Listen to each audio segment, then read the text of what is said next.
Ma'am स्वागत है। इस वक्त हमारे देवघर जिले के मोहनपुर प्रखंड में चुल्हिया गांव, जो कि यहाँ पे मैं देख रहा हूँ कि आचार्य विष्णु जी, यहाँ पे मैं काफ़ी हमेशा आते रहता हूँ। यहाँ पे मैं देखता हूँ आज रुद्र अभिषेक अखंड धारा चल रहा है कंटिन्यू 6 बजे से लेकर के, आज सुबह 6 बजे से लेकर के, और काफ़ी जगत कल्याण के लिए, समाजों के कल्याण के लिए, उत्थान के लिए काफ़ी हमेशा लगभग लगे रहते हैं।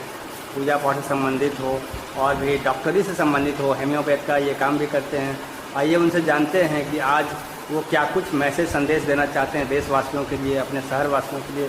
क्या आज मकसद था कि रुद्राभिषेक या यहाँ पे अखंड धारा जो चल रहा है शिवलिंग पर, बाबा भोलेनाथ पर, क्या कुछ कहना चाहते हैं? बताइए सर, क्या कुछ कहना चाहेंगे? नमस्कार। पशुपति भोलेनाथ, जगदीश्वर, जगत गुरु, शिव गुरु, जब किसी तरह की समस्या आती है तो अपने माता पिता से पूछते हैं, या तो फिर माता पिता नहीं है या उनसे समाधान नहीं हो पाता तो गुरु से पूछते हैं। ये तो जगत गुरु है और हमारी मान्यता है कि भवानी शंकरो वंदे श्रद्धा विश्वास रूपिणो आभ्याम बिना न पश्यन्ति सिद्ध है, शांत है, अस्तमीश्वर। हम लोग जो रुद्राभिषेक का कार्यक्रम रखे हैं, ये कोई सामान्य पूजा पाठ नहीं है, ये विशेष पूजा पाठ है। इसमें जो मेहनत है, जो श्रद्धा है, जो हम लोग मंत्र से अभिषिक्त करते, जलधारा, दुग्ध धारा, गंगा जल की धारा, अखंड सुबह 6 बजे से रात्रि 10 बजे तक अविरल करने का प्रोग्राम किए हैं। उसमें मात्र जन कल्याण की भावना है। कितने टीम हैं आपके? खुद कर रहे हैं और भी इसमें आते हैं, पाली बदलते हैं? ये पाली है, 2-2 घंटे की पाली है, जिसमें 2 श्रृंगी के सहारे बाबा के मस्तक पर जल अर्पण किया जाता है, जलधारा छोड़ा जाता है। पंचाक्षरी मंत्र के साथ नमः शिवाय का अखंड जाप चल रहा है सुबह 6 बजे से रात्रि 10 बजे। मैं जैसे जान रहा हूँ कि लगभग 10 दिनों से पहले पूर्व ही आप इसकी तैयारी कर रहे थे। जी हाँ, ऐसा था कि ये तैयारी तो पहले करने की थी 18 तारीख को। इसके पहले आखिर मकसद क्या था? अचानक ये प्लानिंग हुआ, आखिर मकसद क्या था आपका ये करने का? मकसद कुछ नहीं, प्रकृति हमारे साथ सहयोग नहीं कर रही है और हम कृषक भाई या दुनिया का कोई भी व्यक्ति प्रकृति के खिलाफ नहीं रह सकता। प्रकृति का जब तक उनको समर्थन नहीं मिलेगा, उनकी सारी सुख सुविधा भ्रष्ट हो जाएगी, नष्ट हो जाएगी। आज हम लोग बिहार और झारखंड के वासी खास करके सुखाड़ से गुजरे हैं। पिछले वर्ष एक दाना अन्न नहीं हुआ, धान की खेती नहीं हुआ। अभी की स्थिति इतना है, खराब है कि जब जलाशय सूख गए सभी, अभी रोहन नक्षत्र खत्म हो गया, ये मृगशिरा खत्म हो गया, आद्रा आने वाला है 23 तारीख को, और कहीं जल नहीं है, पानी नहीं है, त्राहिमाम है। हालांकि मानसून का भी समय चल रहा है, आप लोगों ने आज स्टार्ट ही किया है, आज बारिश हो चुकी है। मानसून तो कई बार आया, 30 और 31 मई को भी मौसम विभाग ने दिया कि आंधी तूफान वर्षा होगी, कहीं हुआ होगा। मैं उतना अध्ययन नहीं करता, मैं टीवी देखता, लेकिन जानता हूँ कि मेरे क्षेत्र में नहीं हुआ। आज आप लोगों ने स्टार्ट किया था। आज तो सुबह बारिश हुई, लेकिन अभी तक कुछ नहीं हुआ है। और ये हम लोग निर्धारित नहीं करते हैं, जब समय व्यतीत हो जाता है और हमें इस बात का तकलीफ होता है, तब हम भगवान के पास पहुँचते हैं। श्रद्धा की बात है। कोई देखिए कितने इच्छुक हैं, कितने जिज्ञासु हैं, कोई बहुत प्रसन्न है, कोई कहने के बाद जलार्पण करते हैं, ठीक है हम भी कर लेंगे, अब कोई होड़ लगा हुआ है कि हम करेंगे।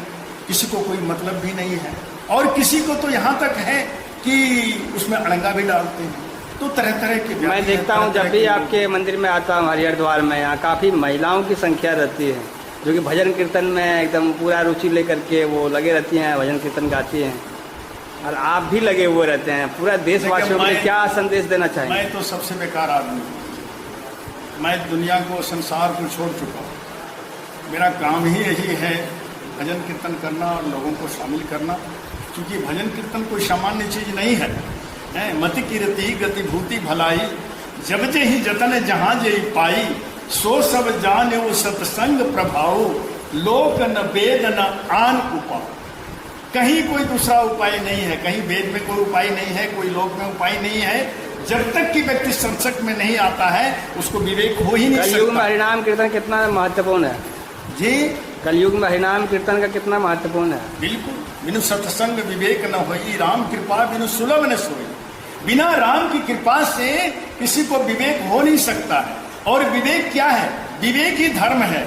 विवेक ही यह बताता है कि हमें क्या करना चाहिए, क्या नहीं करना चाहिए, हमें क्या खाना चाहिए, हमें क्या नहीं खाना चाहिए, कौन सा कर्म अच्छा है, कौन सा कर्म खराब है। ये विवेक बुद्धि यही धर्म है।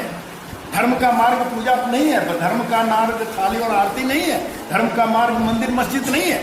धर्म का मार्ग है नीतिगत व्यवहार, कि हम दूसरों के साथ क्या व्यवहार करते हैं, हमारा नीति क्या है, हमारा विवेक क्या है, हमारी बुद्धि क्या है, हमारा विचार क्या है, और लोगों को हम कहाँ तक मदद करते हैं, किस रूप में करते हैं। अन्यथा सब बेकार है, सब तो स्वार्थ है, अपने लिए करते हैं। जगत के हित कल्याण के लिए क्या करते हैं? हम लोग सुबह से लगे हैं 6 बजे से लेके रात्रि 12 बजे तक, अभी इसी तरह रहेगा। तो क्या इसमें मेरा तो कोई डिमांड नहीं है कि भगवान आप दया करें, पृथ्वी को कम से कम तृप्त करें।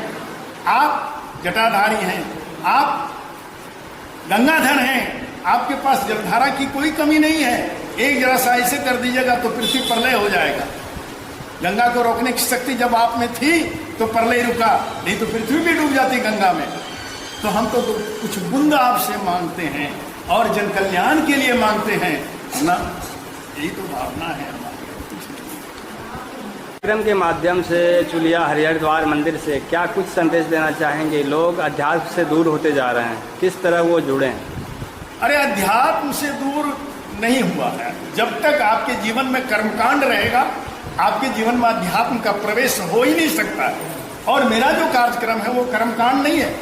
न पंडित है, न पुरोहित है, न कोई नहीं है, न खर्च है, न लिस्ट है, न सामान है, न कुछ नहीं है।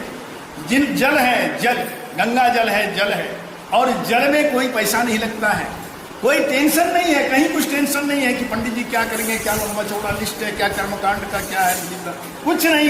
एक 5 अक्षर का मंत्र है, नमः शिवाय, और उस मंत्र से हम भगवान के जल में जल चढ़ा रहे हैं अपनी मेहनत से, परिश्रम से। ये कर्मकांड नहीं है, ये शुद्ध शाकाहारी सात्विक मेरा भाव है, जिसमें कहीं भी राजसी उद्देश्य नहीं है। लोगों को क्या संदेश रहेगा सर? बस मेरा लोगों से यही संदेश है कि हमेशा आप कर्मकांड को से दूर रहिए और आध्यात्मिक परिवेश में रहिए, आध्यात्मिक मार्ग को खोजिए कि आध्यात्मिक मार्ग क्या है, जहाँ किसी तरह का मानसिक दबाव नहीं हो, मानसिक टेंशन नहीं हो, स्वच्छंद विचार हो, तो मस्तिष्क आपका शुद्ध रहेगा, विवेकपूर्ण रहेगा, शांत चित्त रहेगा, और हमेशा आप दूसरे का कल्याण करने के विषय में अग्रसर रहेंगे। आपके अंदर आएगा वो, जब आपको उनके अंदर आपका बोझ हो जाएगा किसी कर्मकांड का, तो आप अध्यात्म को नहीं समझ सकते हैं, आप धर्म ग्रंथ की महिमा को नहीं समझ सकते हैं, आप ब्रह्म को नहीं जान सकते हैं, आप अपने आप को नहीं जान सकते हैं। जब आप ब्रह्म को नहीं जान सकते हैं, अपने आप को नहीं जान सकते हैं, तो आपके जीने का, आपके जन्म लेने का कोई औचित्य नहीं है इस धरती पर।